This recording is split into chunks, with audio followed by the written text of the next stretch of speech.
बिस्मिल्लाहिर्रहमानिर्रहीम।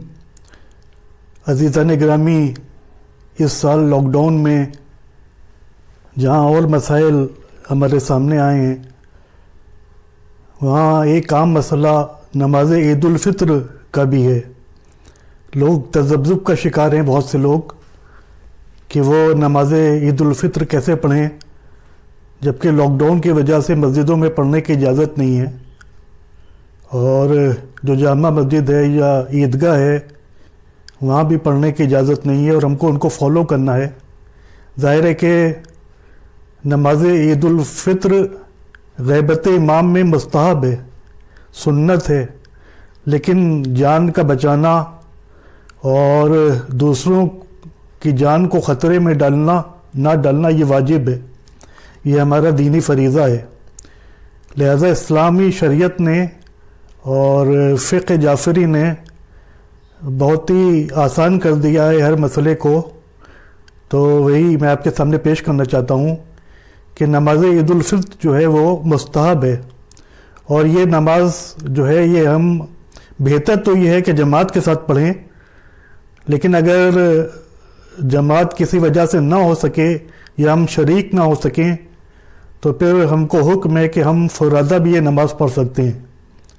और इसका तरीक़ा जो है वो जाने शॉर्ट तरीक़ा वो भी बहुत आसान है, उसको मैं आपके सामने पेश करना चाहता हूँ कि 2 रकत नमाज है, ये आप सब जानते हैं, सब हर साल पढ़ते हैं माशाल्लाह।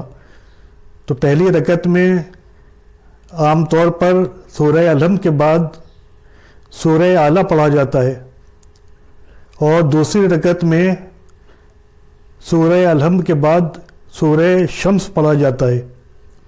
वशम्स वज़ुहाहा वल क़मर इज़ा तलाहा व नहार इज़ा जल्लाहा, वो आप जानते हैं सब।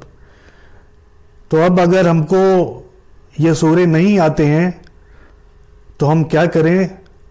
तो ये सूरा जो है, दोनों सूरा ये पढ़ना एक एक रकत में वाजिब नहीं है बल्कि मुस्तहब है, यानी रिकमेंडेड है।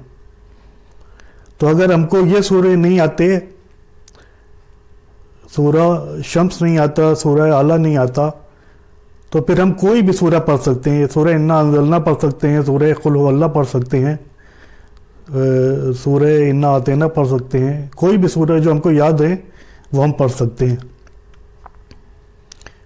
और उसके बाद एक मसला आता है खुनूत का। खुनूत जो है वो पहली रकत में 5 खुनूत हैं और दूसरी रकत में 4 खुनूत हैं।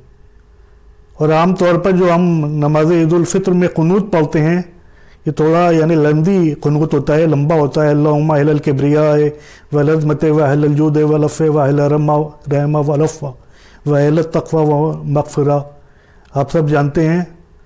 तो इसके लिए भी बहुत ही आसान मेथड है कि हम तहरीरी शक्ल में किसी किताब में या किसी पेज पर ये खुनूत अगर मौजूद है तो उसको हाथों में रख कर पढ़ सकते हैं। अगर ये भी हमारे लिए मुमकिन नहीं है हाथों में रख कर पढ़ना, तो फिर हम कोई भी खुनूत पढ़ सकते हैं। पहली रकत में 5 मरतबा कोई भी खुनूत पढ़ सकते हैं और दूसरी रकत में 4 मरतबा कोई भी खुनूत पढ़ सकते हैं।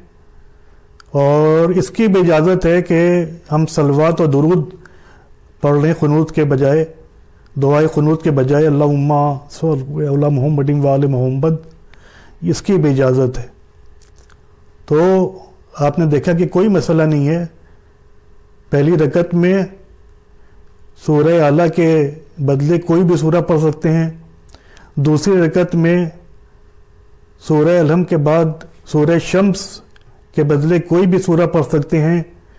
और खुनूत में मुस्तहब और अफजल तो ये है कि वही खुनूत पढ़ें कि जो मासूमीन से हम तक पहुंचा है, लेकिन वो मुस्तहब है, वो रिकमेंडेड है, कोई वाजिब नहीं है। तो अगर हमको वो खुनूत नहीं आता तो हम कोई भी खुनूत अदा कर सकते हैं। इंशाअल्लाह हमारी और आपकी नमाज जो है वो अल्लाह की बारगाह में कबूल होगी। इबादत की शर्त है इखलास, यानी सिर्फ़ और सिर्फ अल्लाह की रज़ा के लिए, अल्लाह की खुशनुदी के लिए इबादत को अंजाम दिया जाए। तो इंशाअल्लाह अगर हम इस तरीक़े से नमाज़ पढ़ेंगे तो हमारी नमाज जो है वो कबूल होगी اور آپ سے ایک اور گزارش ہے کہ آج 29 رمضان المبارک ہے. آج کی شب چونکہ یہ وبا بھی چل رہی ہے، یہ سب گناہوں اور نافرمانیوں کا بھی اس کا ایک سبب ہے، تو امام زین العابدین علیہ السلام کی دعائے توبہ ہے، اس کو ہم ضرور پڑھیں. 2 رکعت نماز توبہ پڑھیں تاریکی شب میں، رات کے اندھیرے میں، گڑگڑا کر خضوع اور خشوع کے ساتھ، پوری کنسنٹریشن کے ساتھ. اور اس کے بعد امام زین العابدین نے جو دعائے توبہ بتائی ہے وہ ظاہر ہے کہ مختصر دعا ہے، کوئی بہت طویل دعا نہیں ہے، اس کو ضرور پڑھیں اور اس کا ترجمہ بھی پڑھیں. غالباً وہ صحیفہ سجادیہ میں 35 نمبر دعا ہے، 33 یا 35. تو بہرحال آپ دیکھ لیں، نیٹ پر بھی موجود ہے دعائے توبہ کے نام سے، اس کا ترجمہ بھی موجود ہے اور اس کا عربی متن بھی موجود ہے. تو آپ سے گزارش ہے کہ آج کی شب دعائے توبہ ضرور پڑھیں اور رو رو کر اللہ کی بارگاہ میں استغفار کریں، اپنے گناہوں کی معافی طلب کریں اور دعا کریں کہ یہ وبا جو نازل ہوئی ہے اس کو صرف اور صرف اللہ کی ذات ہٹا سکتی ہے. انسان بے بس ہے، انسان لاچار ہے، انسان کے پاس کوئی طاقت نہیں ہے.